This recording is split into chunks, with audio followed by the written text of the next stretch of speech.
I guess I have some notes prepared for introducing Bob, but I'd rather introduce him as my experience to him. Bob was probably the first glassblower I knew by name.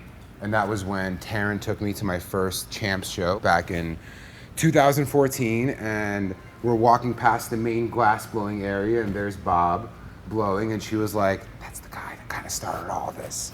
And since then, I've been paying a lot of attention and getting inspired by Bob's story. Bob is considered to be the godfather of pipe making by the godfathers of pipe making. He's the Oest of G's. He's got an amazing story, and he's grown an amazing culture. So I'd like to introduce to you Bob Snodgrass. Thank you. This is awesome. I hope I can enlighten you in one way or another. I'd like to start by talking a little bit about glassblowers in general. Scientific glassblowers were part of the general public, just like you guys are part of the general public. And pot came along in the 60s and the 70s. It was phenomenal. If you were old enough to been there, it was like every day there's another 100 stoners that are at my workplace. My teacher started his first job as a paper boy at 9.5. And after he had been a paper boy for a year, an old man on his paper route said, I can see you're a really good worker, and I'll offer you an opportunity that if you'll work for me until you're 18, I'll teach you a career. The next day, Chuck's making test tubes. Okay. Not sloshing through the snow delivering papers. Mm-hmm. And Chuck was the guy who taught you how to blow. Right. So at 10.5, he started his adventure as a scientific glassblower. About 2 weeks before he turned 14, he was hanging outside of a jazz club. Somebody offered him a doobie, and he was instantly enlightened, and he asked, can I take one of these home to my teacher? Well, the old German man didn't have the prejudice of all the old Americans had. Mm-hmm. He grew up knowing what hashish was, and it wasn't so bad. Okay. They decided something that set my career in motion, and that was to come up with what allowed the cannabis to operate at its maximum potential. We're fortunate that we have a chance to work on that idea still today. What was your first time smoking cannabis? Oh, I didn't smoke pot until I was 25. Wow. So I was in the Air Force for 4 years. During that time, met my wife and got married and had kids, and we didn't have any kind of port or focus. Sure, I would say like most people in their 20s usually.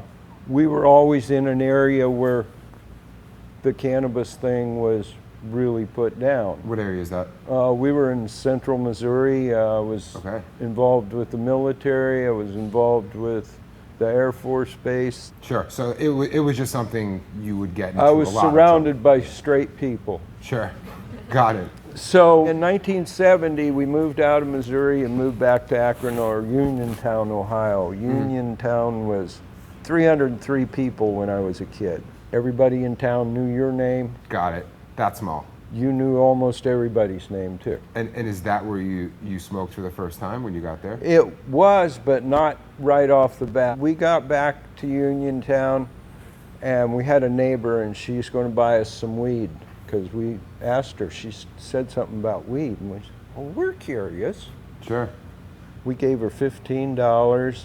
2 weeks later, she's still not come through. It's about next couple days, she comes up with this stuff. Now, we've never seen weed, so when we saw all these broken little shells and these fragments of fiber and stuff in the bottom of a baggie, we thought that must be what pot is, because that's what she told us it was. Okay. So we had some stems and seeds for our first experience. I got a really bad headache. Yeah, I was gonna say, it doesn't sound I think we both cried, and I looked at Marie and says, we must not be the kind of people that smoke pot. And I'm disheartened about that, but I'm not going to look for this stuff again. That hurt. Okay. Worst headache I think I ever had. So what made you foolish enough to try it again if it sucked that bad the first time? So about a couple weeks later, Marie and I are painting the kitchen, and a car stops in the alley, and I went to school with this guy, and he was the coolest guy in my school. He was so cool that in 1955, he got a mohawk haircut. All right. In 1955. Yeah, he That's- was my hero. Yeah, certainly not a square. No, this is 1970, and says, hey, you want to go up to the county line and go see some of the folks, hang out at the bar for a little bit. I asked him what he's been doing. He says, I've been out in Kansas sitting in a farmhouse watching tornadoes and growing weed. He offers me a joint, and I tell him the story about the headache, and he says, smell this. And this is pure skunk. Whoa. It didn't smell like that, did it? Try this. Okay. And that's how you were activated after that moment. We got to the bar. I got out of the car. I'm walking. And I'm walking. And finally get to the end of the car. Wow, this stuff alters my perception of time. And that was it. That was it. We've spent a lot longer than what's supposed to. When I get home and Marie's got not only the kitchen finished, but she's painted the dining room. She's doing the thing her mom does, is sitting there when we come in the house. Don't say anything. Here, smoke this. That's what I said. And that was it. After that we're moment, still you guys on were that like, this bus. is something special. What's your relationship with the word bong? Bong, ancient sound said to impart power to the spirit of joy and well-being. How did that word come to be when applied to a cannabis device? Bongs are from the Mid-East and or the Far East. The Persian ones were metal. The ones from you guys' part of the world, they had bamboo. And what do you do with bamboo? You cut it off, and you take a little beeswax, Sure. dip it in, dip it out, and you got this thing that you can pour hot water in. You got a clean bong again. So you meet Chuck, and Chuck starts teaching you how to blow glass. And you're learning how to make pipes. Your goal is to make something that can... Well, we made basically everything was a joint holder. People didn't smoke pipes, hardly ever. It was roll a joint, find a device to put it in that you can mix the air. You can maybe make that joint cooler so it doesn't thrash your throat. And So nobody at the time is smoking glass pipes? not hardly. Until you step in. Well, no. Chuck had been making them for his friends. Gotcha. And head shops had just started to happen. The hippie movement was in the 70, 71. You had like every TV sitcom had that stoner guy. Sure. That made America curious. So Chuck is making it for his friends. It's kind of this thing that, it's a hobbyist thing at best, There are people that are That's making all the it. further it was going until about 71. Okay. Chuck worked with his mentor till he was like 21. Okay. He surpassed those years that he was promised for. Okay. And Chuck's purpose was to create the best smoking device, something that would enhance the power of cannabis or allow it to operate at its maximum potential. When does this become something that is your full-time profession? When do you spend most of your time I don't making think glass? I was considering myself full-time until probably the end of the 70s. And what pushed you there? What pushed it from something you were learning? Just my kind of growing up in a situation where I felt like you've always got to do something a little better. And this is the medium that you found to do your thing a little better every time you try. I think that's I how- still don't draw a pat picture. I do a pat thing, but when I draw a picture, I'm drawing that picture to see what it's going to look like. I'll stack up 3 layers of fuming in between layers of glass and put together patterns that I end up with a picture. And a lot of times it's something that's smiling. This is some of Bob's work right here. I don't know if you could see the smile in the skull head, but it is there. And I'll pass this around after and you guys can see it, but there is just a bunch of smiling faces in here. Let me look at that for a second. So what I do on this is we take like a piece of 28 millimeter, make a blank that's maybe 4 inches long, and decorate that blank. And then this is 2 dips in a crucible, and then there's a half a dozen of us working on this, and we put it in a mold, pull it out of the mold, drill some holes, push some bowls, 1 bowl, get rid of the blowpipe that was attached to the head, and try to get all the marks off of it and run it into the kiln. And that's a tricky little race. So working our way up to this skull being made, which came significantly later, you found something that challenges you that you get to grow at every day. And then eventually it becomes a full-time profession. Where did that tipping point come? Where you're now, this is what you're doing. Early 80s, I already was overwhelmed with how I'm almost always sold out. Was demand always higher than what you could produce? When it went from just being me and a few people I was working with to what if you woke up tomorrow and every one of these shops around here that had something available for rent space was taken up, and somebody's in there and they just love to do what you're doing. So you're saying as you start doing it, everyone else starts doing it. Did you kind of feel like you were, at the time, paving the way for others? No, at first my thing was, maybe I'll keep this a secret. When I discovered fuming. Fuming glass is, I'll let you explain the process, but it's something that didn't exist in glass. It did, but so fuming was first patented in the 1880s. And what is fuming? And what it was to spray lead on the inside of a steel pipe. If you found a house from the 1880s or 90s that still has original plumbing, more than likely the whole pipes were lined on the inside with lead that was fumed. They had these little trolleys that had these small torches that were designed to fit down inside a piece of pipe, and they'd have a guy either turning the crank or hand over hand pulling this little trolley.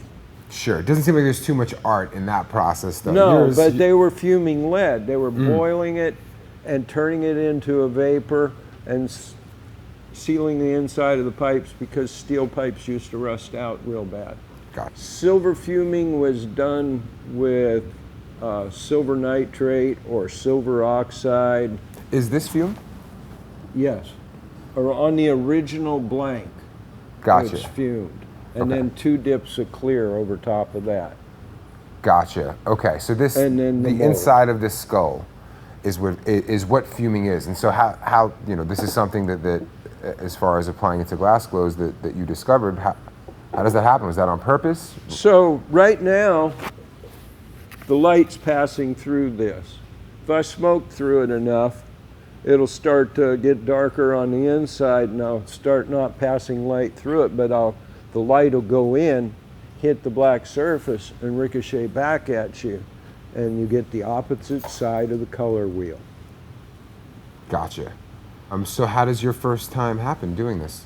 So I was making a dragon in the tube, which is the highest, most righteous pipe I've ever learned to make. I used silver filings to mix into clear glass and make what I called silver white. And I'm using this silver white and I'm drawing the brain bank on my dragon. I used copper to make red lips. I used cobalt oxide. I will get these at a pottery supply store and I would get these different things like chrome oxide. I would mix these different oxides into glass. Well, in this silver piece that had silver oxide in it, some of the silver reduced, and if this is my glass rod, the end of this microphone had a ball of silver in it. And as I heated it to apply it to the head of the dragon to make his brain bank,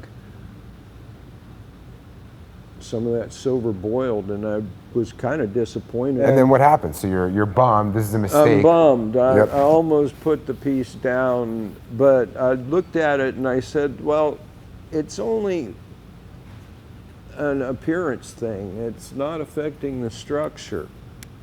And I went ahead and I drew some lightning bolts over it, and I just did squiggles and a couple lines, and those would have been there whether it was clear or not. About a week later, the girl that I sold that to, she calls me up. She says, it used to be yellow and now it's blue. You somehow made color changing glass. And it was an iridescent blue like that, and purely by mistake. And that's when I thought I could keep it a secret. And then I had a flashback to algebra class and Mr. Matashoni, and he's drawing the bell curve on there, and he says, this is like the learning curve of man. And he says, during your lifetime it's going to go straight up. And I, what do you mean? He says, I really don't know. Okay. But maybe it's an end to the time of secrets. And see, I set that loose inside of here somewhere when I said, maybe I'll keep it a secret. And is that what you did? So like you figured this out, this is your thing, you're not telling anyone. You're keeping this close to the chest. This is day 3 of the Sure, of course, early on. You've been around much longer than this moment. So let's talk a little bit about the lot scene on the Dead. So for context for everyone, if you're not familiar with the Grateful Dead. Well, let's go before the Grateful Dead even, because in the early, well, even the late 70s, I was going around doing shows that weren't too far away. I made it to the state line and back, that kind of thing. Okay. I did some arts and crafts shows, I did that kind of thing. So if this whole rug was my table in front of me, I would have, like, over here might be a pile of marbles, and those were experiments in color before I got too sophisticated and came up with a new sign to put on there. Okay. And those signs really make a difference. A little sign that said, handmade marbles, no two alike, genuine replacement parts for those that have lost a few. All of a sudden, this is the busiest thing I can have on my table. It has a line. Then it had pipes in here, but I only had like maybe 6 or 7 pipes on a table that big that had 80 different things. I had ballerina, I had unicorns, I had little frogs, I had about anything that you would see from a carnival glassblower guy. When I'd sell a pipe, people would like, is that what I think it is? And I said, yeah, and they changed colors. And about that time I did this little quick draw, and I'd pull out, this is a dirty one, that's a clean one. And actually, that one's got more artwork than this one. Then when that person would go away, I'd put another one there. And say the same thing over again? Oh, I said the same thing over again lots of times, but it was true. So you're no stranger to selling things on the road. Before I ever got to a Grateful Dead. Before you ever got to the Grateful Dead. So you get to the Grateful Dead show, I had marbles and pipes. Oh, and jars. And so, every once in a while, some kind of knick-knack that I just felt like making because that looks like a unicorn. Oh, no, that looks like a walrus. I'm going to put some. You're on the lot. You know how to run your business now. We're in like way the heck out, nowhere land. Okay. Out in the back 40. And a fella comes up and he says, "You're here. Hey, can I make a deal with you? Lot move. You stay here and I'll sell maps to where you are." What's for context here? This sounds weird as shit. What is the culture of the lot? Because that is the culture of the lot. Is just figuring it out. Everything is being sold there. Any service you can provide, any come up to be had is had there.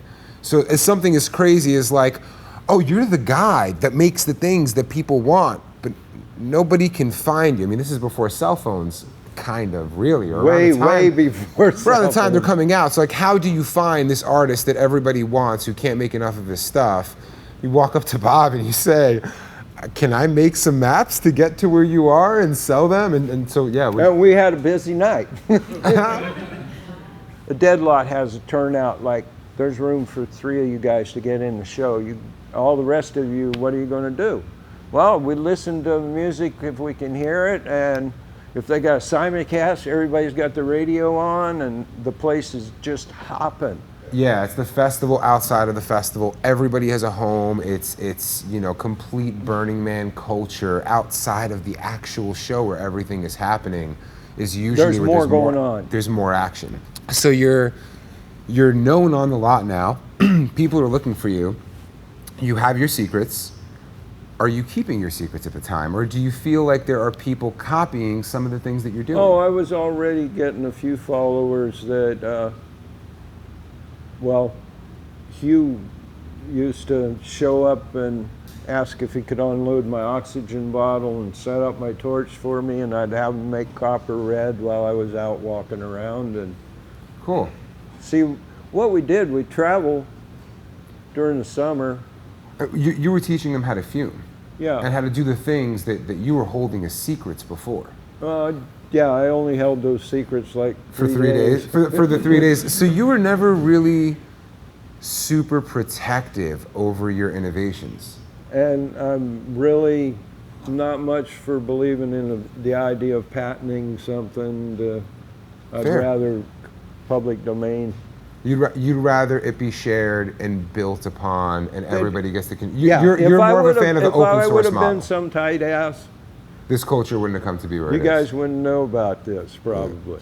And so you feel that you're sharing with, I want to say community, but it's it creates a community. We've created our own little tribe. What has the community grown into? The one that you feel you've helped create. People feeding their kids around the world. Doing what? Blowing glass, making pipes. I mean, I don't even get too upset that China's running pipes in because people are feeding their kids. Yeah, that's... And if you make enough pipes, are you going to get curious about one? Of course, yeah. I mean, how could you not? So you get curious about pipes before you start making them, I would spreading assume. the cannabis love. Do you have any relationship with psychedelics? I mean, I'm looking at what you're wearing. It's pretty obvious, right? Can you... if mushrooms are a religion, I'm a member. Okay, amen. You're preaching to the choir. Do you feel that there was like a moment that you felt the impact they had on your life? Where you were like, whoa, things are different now? Oh, done that a couple times, yeah. Okay. What's the coolest thing that you've seen come from pipe making culture? It's a big question. It's a big question. I mean, you've spent a lot of time. You spent a lot of time developing a culture without really any purpose except for being with your family, being with people you care about, working on what you love, growing yourself. And I get to make my own weekends. You know, I can say today's a weekend or tomorrow's a weekend or 4 days from now is a weekend. I pick my hours, and that was kind of the strong point, was we go to the woods on the days other people don't. Sure. This culture comes from that chase. I mean, it's really about doing what you love in life, but I would say, I want to say by accident, but you can't, because you knew what you were doing by teaching others. You knew that you were planting I was going to seeds. build a tribe. Yeah. How do you feel about the tribe you've built? Seems to be like a lot of people are getting better and feeling better. What innovations have taken you by surprise in the industry? The dab whole thing. The whole thing with the dabs. Yeah. Can you tell us about you've seen the whole thing through of rigs starting to be made. Can you tell us about that change, roughly when it happened? Yeah, I've always been a fan of the pre-run. The pre-run is what hash snobs call flour, because it hasn't been ran into hash yet. So it's pre-run, it's just dry flour, but that's the stage we were at 3 years ago. Nobody wanted flour. Somebody that built these flower pipes from the ground up, you see the shift coming. What's that like? Oh, I'm not too worried. I think there's still a lot of flower fans. I continue to buy these pipes. Speaking of which, you have a lighter? I do. Oh, amazing. Of course, Bob. Can always count on Bob. Well, we're down to our last questions here, Bob, so I'm just going to hit this with you, and we're going to go have some lunch. Well, I'm having fun, folks. Hope you are. We can probably let you guys ask. Yeah, do you guys have any and questions that you want to ask Bob? Anyone want to raise their hand? Okay, fine. Can you speak a little bit more about your apprenticeships? How how you find your apprentices? How you just know that they're the one? Yeah, some of them I didn't know that's who they were yet, but. Sorry, I interrupted your question. That's fine. So I light it and then I tilt the pipe sideways. I'm trying not to blow it out. I'm usually not talking at that point. Okay.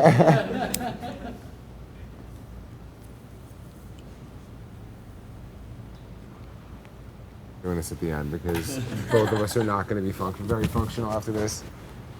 I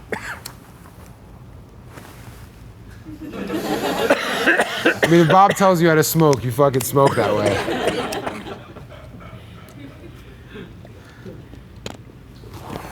So where were we? You were answering Apprenticeships. I made them all promise to never make a crack pipe. So everybody put their hand up. Say, I will not make a crack pipe. Will not make a crack pipe. There you go. Is DMT okay, Bob? Yeah. What are some of your favorite, most memorable moments from the space? I'm walking down the aisle and I'm saying, Glass by Snodgrass.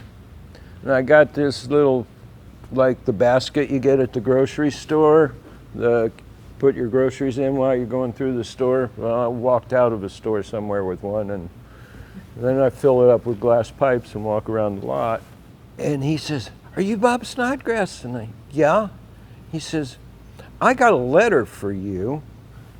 Now, back in the day when you would want to get mail order tickets for a Dead show, you would take your envelope and you would draw the coolest art you could draw all over that envelope, leaving a clear space where addresses were so you didn't muddle it up, and a clear place where the stamp goes.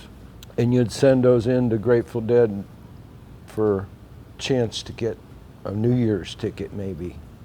Here's this letter that's all drawn on all over, and it says, to Bob Snodgrass, Dead Lot, Anywhere, USA. And I got a piece of mail delivered to me. On the lot. On the lot. That said Anywhere, USA.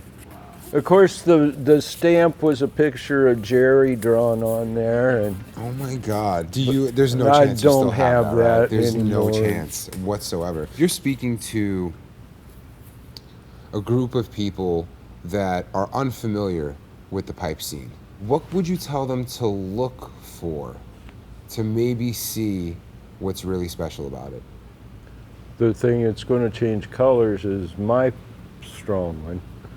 And if there's a picture in there, when those colors change, you're going to see something that wasn't apparent. How fuming can change over time, and the magic of that has been your easiest way to get people into the pipe space. Yeah, And and now, I'd just do it with whatever pipe was in my pocket would be usually enough to say, oh, that is cool. there's a room full of people here. They're all committed to hash. They're all committed to cannabis, most importantly, to the plants. I would say a good majority of us love mushrooms. Those who have tried it, some will be ready eventually. But we're all trying to make the world a better place. We're trying to make the world as great as we see it. And to a group of people that are as obsessed with growth as you were, and that's why everybody here is on this chase, is just to get a little bit better at something every day. What advice would you give that group of people? Vote for Bernie Sanders. That's not the advice you gave me, but yes, that is true. Please. Perfect. We're all going to have to work harder Yeah. because he's probably going to fix a bit. And we need a fixer. Yeah. And I was screaming the other day that I will fire whoever doesn't vote. Just kidding. I'm kidding. But if I see you without that fucking sticker that day. Any last minute questions for Bob? Can you talk a little bit about your design process? Where do you get inspiration? How does it turn into a pipe? I used to have a formula that I kind of kept in my head is it's got to have a bowl. It should have a low pressure area if you're making a dry pipe, which is where the debris is going to want to go. Okay. So that's like the bottom of the can because you're drawing air here, so the low pressure area will first be down here. And so the heavier stuff should go to the bottom of that bowl. Where a Sherlock is like a funnel to your mouth. You know, I actually have a question that will help him answer that question. Can you talk about the invention of the Sidecar? So for those that don't know, the Sidecar is a pipe style where that is the style. So Bob invented carburetor this. on the end. Yeah, as far as I know, nobody was making a pipe that did this. I've seen them where they come out of the middle of that and have... How'd you come up with it? Wanted something that wouldn't tip over when you set it on the waterbed. His design process is, if there's a need, he'll make it. Oh, one of the things that makes a really good smoking pipe that's part of my procedures, I use standard wall tubing a lot. And it cools the smoke, whereas like when you go use something that's that heavy wall to make a spoon, it just keeps holding the heat on the inside, and that doesn't smoke that good. It's pretty soon it doesn't have any of the grace that a lightweight heat exchange dry pipe will do. So if you're saying, I actually talked to you about this when I was up by you, that the wall thickness can affect. So that's right. So you want a wall thickness that isn't any thicker than this. That's 2 right there, and that's too thick. And inside here, it's about 1.8. And so if you have a pipe and it is thicker than that, it will Hold retain the- the heat, leading to a hotter smoke. So if you get a thinner pipe, So I usually use 1.5 for my standard wall. My son uses 1.2, which that's sketchy stuff. It gets hot when you look at it. You bend it and it goes. You got to learn to use a softer, bushier flame. And Is that particular for like just the down stems, or is that like? no, that's for where the area where the like the flower's can burning. is, Yeah. and the bowl, and even the mouthpiece is, you don't want it to carry the heat away before it gets to you. I guess you could put some fins up the middle and catch even more of the heat, but Cool. Any other questions? Ryan, you got a cool ass question back there, bud? Last one. He's on the spot. He doesn't want that. James. yeah, nice die. To you, what's more important, the form or the function? Not the form. Oh, and back to the way I designed the pipe. I had an idea of about a 3.5 millimeter bowl hole for a dry pipe. I want to have a wall thickness of about 1.5, maybe a little heavier in places. The carb hole I don't want the carb too close to the pipe. I want it up on a little chimney away from it so that there's no cherry that swirls around on the inside back in the day when you used to smoke all the way down to the end of the bowl. Right now it's just that. I guess any carburetor would work today because people hash out most of. Yeah, that's what they're doing. And then the mouthpiece is usually big enough to let you clean the pipe. And I recommend salt and alcohol to get coarse salt, pour some 91% alcohol in there, put a cork in the bowl, and shake Give it a good up shake. and it gets clean. Any other questions, guys? None popping up. All right, round of Okay. applause for Bob. Bob, thank you so much. From everybody at Puffco, we feel like the pipe game is what we were born out of. It is that culture that we try to contribute to. It's the culture that you've built that we do our best to carry to make sure that we're serving the plant and we're serving the mission of helping others and innovating every opportunity we get. And thank you for putting us on this insanely fulfilling path. It's fun. Yeah. Thank you very much, and may you really enjoy all that you keep doing here. Yeah, let's have a far out dinner here. Yeah. Thanks, Rob. Awesome. Thank you, guys.